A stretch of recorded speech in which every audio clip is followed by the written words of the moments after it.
Okay, this is Chad Young, and this is my Week 3 Multimedia Discussion presentation for MPA 594. I'm going to talk about agency structure, efficiency, and responsiveness to change as it relates to the County of Riverside Transportation Land Management Agency. So about 5 years ago, the agency was kind of accused of being inefficient, unresponsive, and antiquated.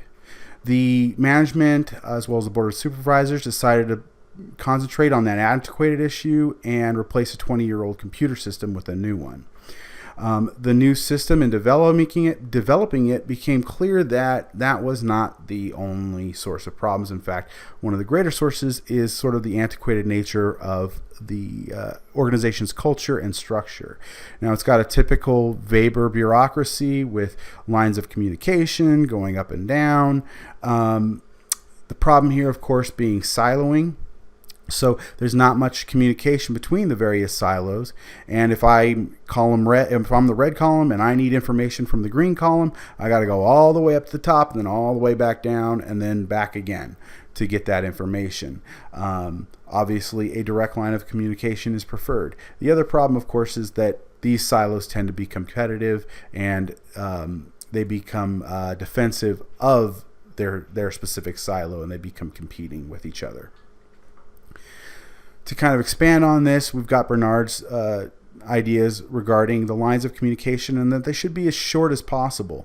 That just can't happen under classical hierarchical models.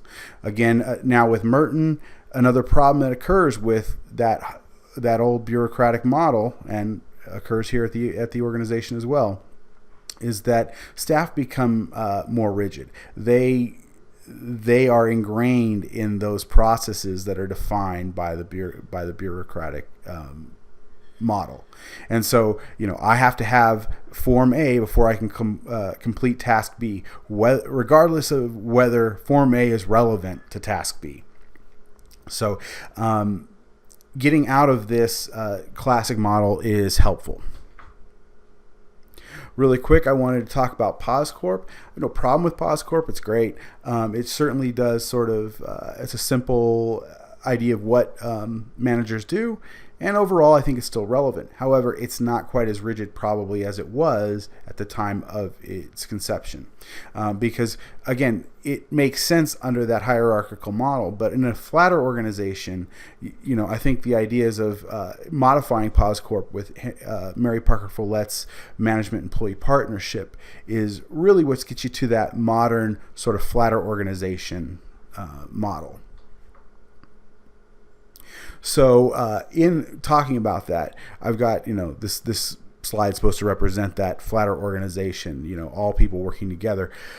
Follett's contributions, again, I covered that in the last slide, but I also have a picture there of Herbert Simon. And the reason for that is that I don't think the modern model, that flat organizational model, could occur without his contributions to theories on decision making. Because under the older theories prior to him, it was much more, the idea was that decisions were made, much more linearly. You get information A combined with information B, and that leads to decision C.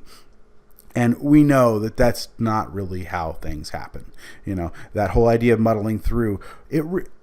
Once you accept that that decision making isn't so clean, then it doesn't necessarily make sense for those decisions to come down from on high through a hierarchical model. A good idea can come from anywhere. It can come from the loading dock. It can come from a guy in a corner office.